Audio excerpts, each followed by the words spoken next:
Un peu moins d'une heure à passer ensemble encore avec Philippe David et moi-même ce matin dans ce grand matin de Sud Radio et à venir à La Vérité en face avec Grégory Berkovitch, avocat et président de l'atelier du Parti radical et son livre sorti à l'Archipel pour une France fédérale. On ira aussi faire un petit tour du côté des festivals tout à l'heure, mais pour l'instant on reçoit Grégory Berkovitch.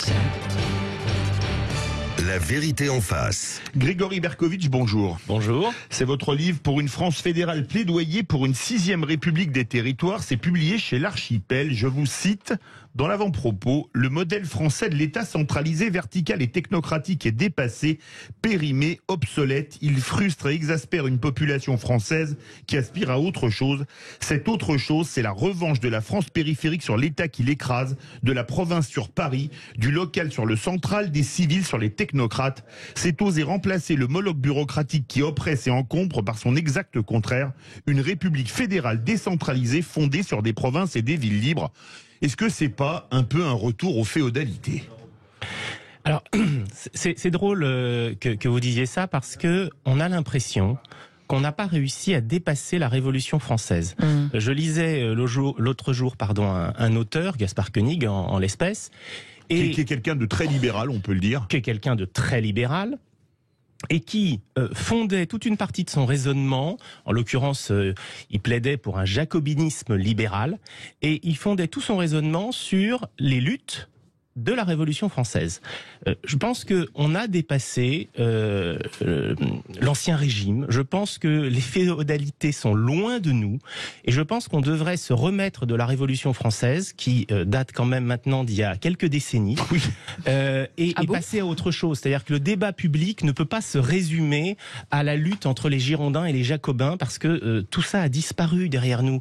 L'enjeu qui était un enjeu formidablement important de la Révolution française, qui était finalement de faire de la France un véritable État.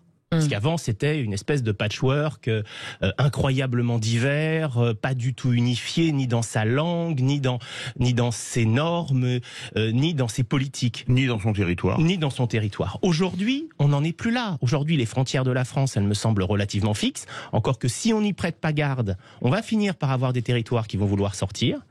Et puis, il me semble que les débats ont changé. Il me semble qu'on est au XXIe siècle et que tout ce débat-là est obsolète aussi, il me semble. Est-ce que la 5e République, c'est pas quand même un peu calqué sur une forme de monarchie, parce qu'on sait que c'est De Gaulle qui l'a créé pour lui-même, donc finalement on est un peu au retour quand même de la royauté du temps de Louis XIV. Qu'est-ce que vous en pensez ? Mais là encore, c'est un paradoxe. C'est-à-dire que les Français ont besoin d'une incarnation politique extrêmement forte. On a besoin d'un président qui incarnerait à lui seul la France, ce qui me semble là aussi tout à fait impossible. D'ailleurs, on a une grande déception. En général, on est très amoureux de notre président pendant 6 mois. Là, maintenant, on est passé à 1 mois d'amour. Et puis ensuite, c'est immédiatement le désamour. Pourquoi ? Parce que, effectivement, cette 5e République, qui est une monarchie républicaine, là non plus, elle n'est plus du tout adaptée, surtout qu'elle a été profondément modifiée, voire même altérée dans ses fondements par les différentes réformes, et notamment le quinquennat et l'inversion du calendrier, qui en ont fait une constitution monstrueuse. Mais justement, constitution monarchique, c'était la une de l'Humanité le jour où elle a été, le lendemain de son adoption par référendum. En 1958, c'était la constitution monarchique adoptée. Mais est-ce que le problème, c'est la constitution ou est-ce que c'est les hommes ? Je vais peut-être pas me faire que des amis en vous posant cette question, mais je sais pas moi, De Gaulle, Pompidou, Giscard ou Mitterrand avaient quand même plus d'envergure que Macron, Hollande ou Sarkozy. Alors, c'est une bonne question. Je pense si un avocat avait autant de temps à répondre, c'est une bonne question. C'est une très bonne question. Je pense que l'un est un peu la résultante de l'autre. C'est-à-dire qu'il me semble qu'on a progressivement, diminué la fonction politique. Et en diminuant la fonction politique dans ce pays, forcément, on a un recrutement qui est en diminution aussi qualitative. Je veux dire, vous pouvez pas dire que être député, être ministre, être sénateur, ou maire, c'est immédiatement se placer sous la vindicte, c'est prendre le risque d'aller en prison, avec des rémunérations qui sont à l'échelle des responsabilités qui devraient être celles des hommes politiques extrêmement faibles. avec une surmédiatisation, bref, une exposition, et puis finalement, petit à petit, on finit par attirer à cette, à cette direction de la France des gens de moins en moins qualifiés. C'est un peu triste, mais je pense que c'est aussi une réalité. Donc la Constitution, il faut la changer, non pas parce que c'est le problème fondamental, mais parce que c'est une partie de la solution. Mais justement, vous en prenez beaucoup aux technocrates. Est-ce que le vrai problème, plutôt que les hommes politiques, c'est pas les technocrates qui sont déconnectés de la réalité plutôt que l'organisation de l'État ? Et les hommes politiques sont souvent des technocrates en plus. C'est ce que j'allais répondre. C'est le double effet qui se pas cool là. Oui, parce que les uns, en réalité, produisent les autres. C'est-à-dire que on a donné tellement de pouvoir à l'administration dans ce pays qui fait tout. Qui fait l'économie, qui d'ailleurs est impliqué dans les entreprises. Les grandes directions de grandes entreprises, dès lors que vous avez des capitaux publics, ce sont immédiatement des technocrates et des hauts fonctionnaires. Donc on a donné les clés de notre pays à des gens qui ont de grandes qualités par ailleurs, mais pas celles de diriger un pays. Mais est-ce que c'est pas parce que la nature a horreur du vide et que le politique a abandonné ses prérogatives ? Alors, il y a du management aussi à faire. Hein. Et c'est vrai que le technocrate, en tant que manager, on peut se poser la question. C'est ce que d'ailleurs, à un moment donné, j'écris. J'ai rien contre les polytechniciens et les énarques. Mais demander à des polytechniciens et des énarques d'être agiles, imaginatifs, de penser l'avenir, de manager, c'est pas leur job fondamentalement. Et de leur demander de diriger le pays non plus. Oui, c'est sûr. Alors justement, vous écrivez « La France d'aujourd'hui est un État unitaire, il n'y a qu'un seul État, l'État central. Même s'il est réparti entre plusieurs subdivisions, le gouvernement, le Parlement, l'administration judiciaire, l'État concentre tous les pouvoirs, même avec les lois de décentralisation qui ont pile 40 ans cette année ».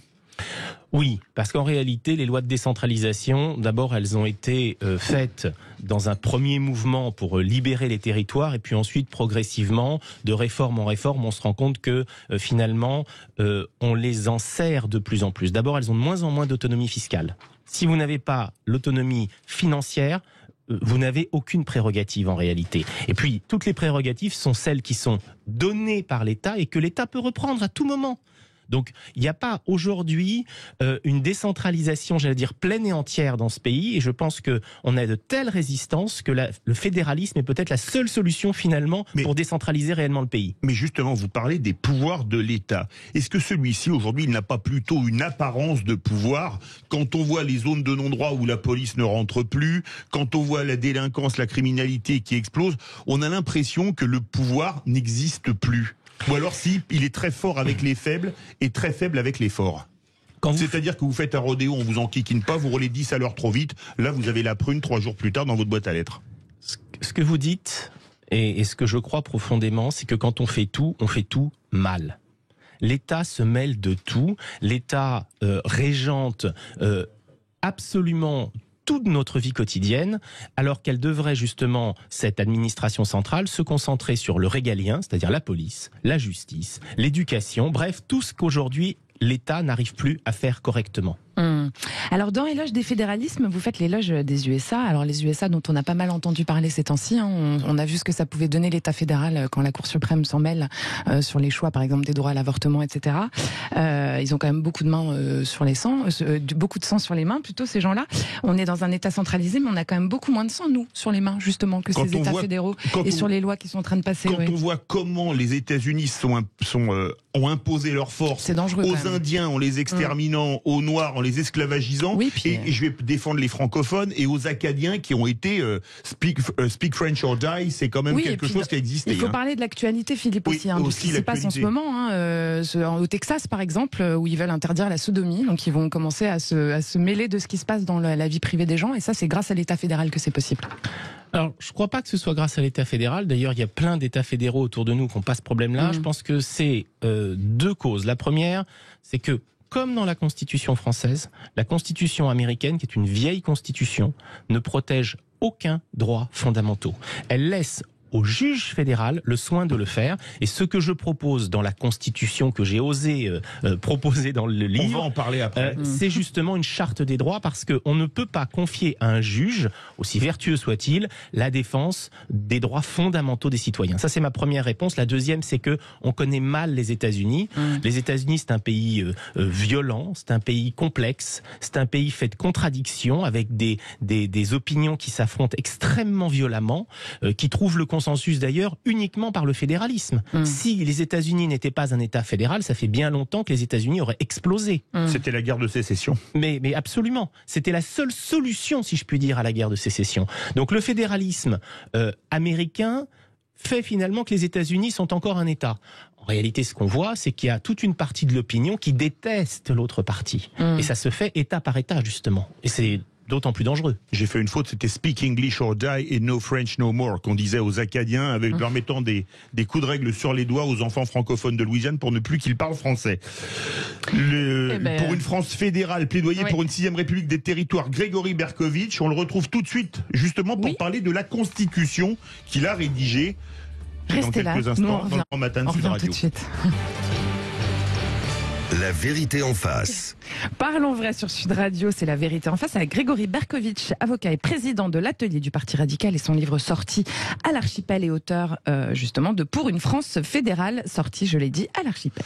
Avant de parler de la Constitution que vous avez rédigée, vous dites dans Liberté totale pour les livres et les régions que l'Espagne et le Royaume-Uni sont deux exemples géographiquement et culturellement proches de la France qui démontrent que nos préjugés contre les autonomies locales sont sans fondement. Mais il y a quand même des volontés indépendantistes en Catalogne, ou au Pays Basque en Espagne, ou encore en Écosse ou en Irlande du Nord. Il n'y a pas l'équivalent en France, sauf peut-être en Corse. Il y a l'équivalent en France en Corse, il y a eu l'équivalent en France en Bretagne, je le rappelle. Hyper minoritaire. Ok, hyper minoritaire, cela dit. Et puis, ce qui est assez drôle sur l'Espagne, c'est que quand la constitution espagnole a été installée, il y avait ce statut d'autonomie qui avait été prévu justement pour la Catalogne et le Pays Basque. Et ce qui est très intéressant, c'est que ce statut spécial a été choisi par toutes les régions. Ça veut dire que toutes les régions ont utilisé cette espèce de constitution à la carte presque fédérale, ou en tout cas qui dit pas son nom, mais qui est très régionaliste, pour le dire de manière correcte.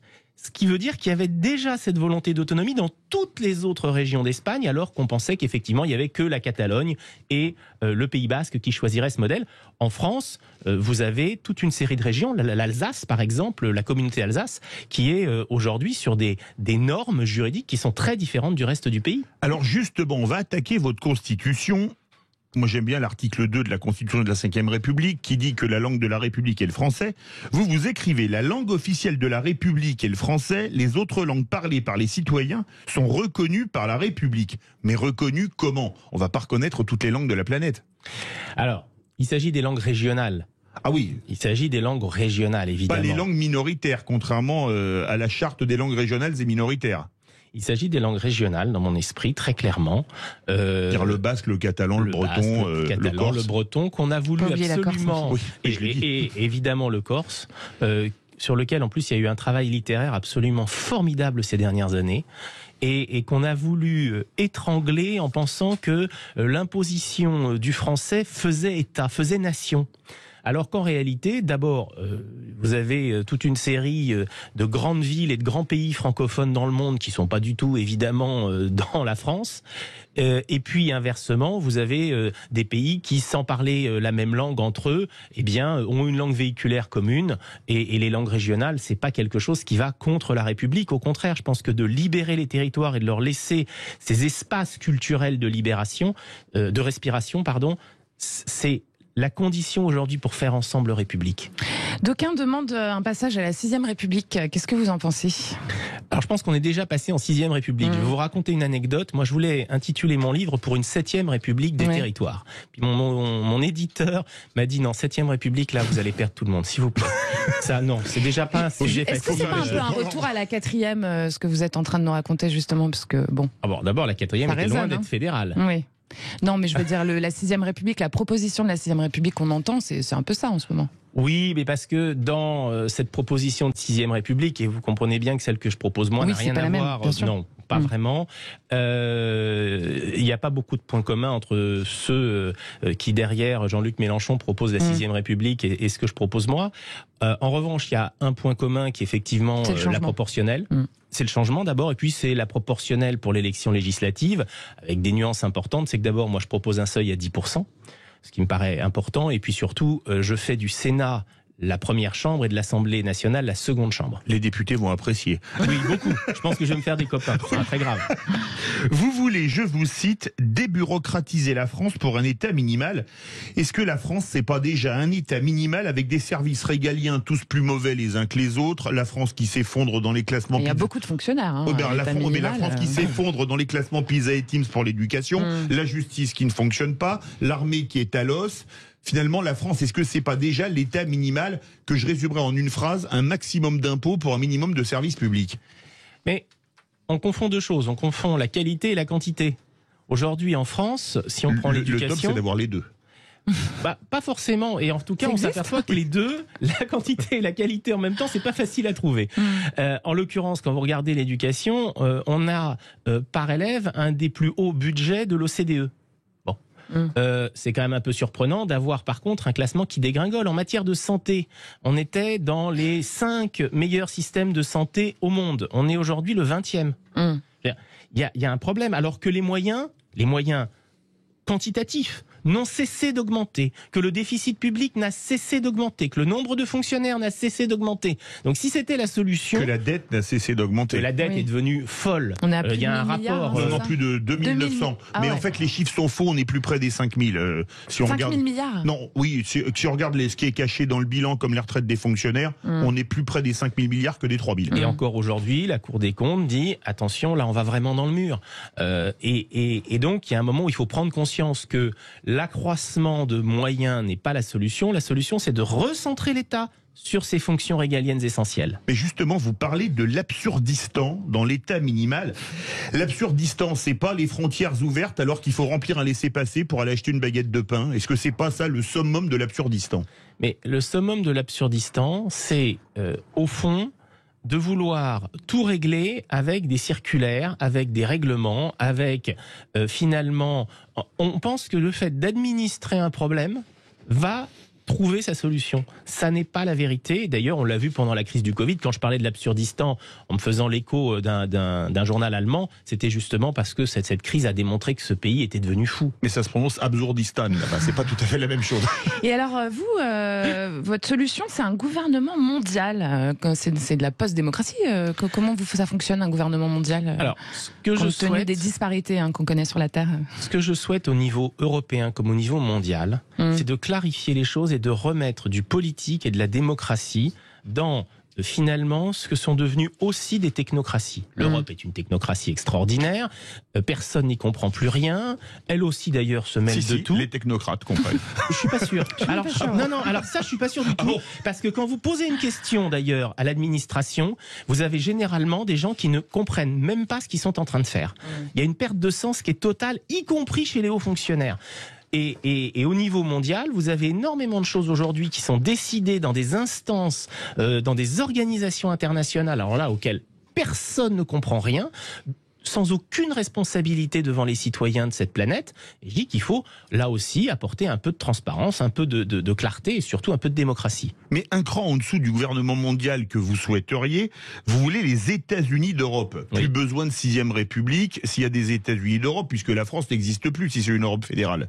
Alors, la présidente de la République française, c'est un gouverneur d'État américain, pas plus. S'il était aussi efficace que certains gouverneurs d'État américains, ce serait pas mal. Mais ils sont pas tous efficaces. Non, mais dans les États unitaires non plus, je vous rassure. C'est vrai. Alors, deux choses. D'abord, du point de vue... je discutais avec Didier Mauss, le constitutionnaliste, et on était au moins d'accord sur un point, c'est que l'Europe est déjà fédérale. Dans les faits, vous avez déjà une Europe qui prévaut juridiquement sur les normes nationales. Donc c'est la condition même du fédéralisme. Donc on est entré dans un système quasi fédéral sans véritablement en prendre conscience. Aujourd'hui, c'est un fédéralisme qui est purement technocratique. Il faut rétablir là encore des droits pour les citoyens européens, c'est-à-dire le droit notamment de décider qui les gouverne. Et c'est ça, les États-Unis d'Europe. Et là encore, il ne faut pas que les États-Unis d'Europe se mêlent de tout. Je pense que le calibre des concombres ne doit pas forcément relever de Bruxelles. Et c'est ce que je propose, c'est une répartition des compétences très claire, avec notamment l'interdiction pour un niveau de compétence d'exercer les autres compétences qui sont exercées en dessous, au-dessus. Justement, vous faites l'éloge de Victor Hugo sur l'Europe. Alors, excellent écrivain, mais qui s'est planté surtout. Il s'est planté sur Louis XVIII, il s'est planté sur Charles X, il s'est planté sur Louis-Philippe. Il a fini bonapartiste pour soutenir Louis-Napoléon Bonaparte. Et finalement, on l'appelait après Napoléon le Petit. C'était quand même pas une girouette politiquement. Je vois que ça vous fait rire. Oui, mais ça quand me je fait vous ai rire. vu faire l'éloge de Victor Hugo... Pourquoi vous le choisissez lui? Oui. Alors, parce qu'il a été un des premiers à utiliser, comment dirais-je, d'une manière un peu prédictive finalement, et probablement sans en être totalement conscient, les mots d'une Europe fédérale qui pour lui ne pouvait être qu'une Europe politique. Donc voilà pourquoi je l'ai choisi, mais j'en choisis d'autres. Il y a d'autres références dans l'ouvrage parce que... Vous êtes très cultivé, quand on aime les références historiques, votre livre est excellent dans ce domaine, ça je le dis. Merci. Parce que finalement, ce dont on se rend compte, c'est que le projet européen est un projet très ancien. Après, ce qu'il faudra déterminer, si on veut faire des États-Unis d'Europe, c'est son périmètre géographique. Ça, ce sera un vrai sujet. L'Europe de l'Atlantique à l'Oural ou autre. Je voudrais terminer par une question clin d'œil, comme vous aimez l'histoire. Mais alors, suite à une question de Judith, vous avez en partie répondu. Vous êtes pour la 6e République, mais vous écrivez que c'est donc d'un coup d'État militaire qu'est née la 5e République. Je suis d'accord avec vous, mais je vous rappelle que la 2e République est également tombée sous un coup d'État, celui du 2 décembre 1851. Alors, est-ce que, comme on dit jamais 203, est-ce que donner à nouveau un numéro pair à une république, vous n'avez pas peur qu'elle se finisse en coup d'État? C'est pour ça qu'il faudrait peut-être mieux l'appeler 7e, comme vous l'avez. Faut avoir l'esprit d'association, là. Là, faut vraiment avoir l'esprit Vous allez dire que j'ai d'association. l'esprit mal tourné. Alors, écoutez, vous me confortez dans l'idée qu'il faut l'appeler 7e, parce qu'on est déjà en 6e République en réalité. Ça porte bonheur le 7 en plus, hein, c'est parfait.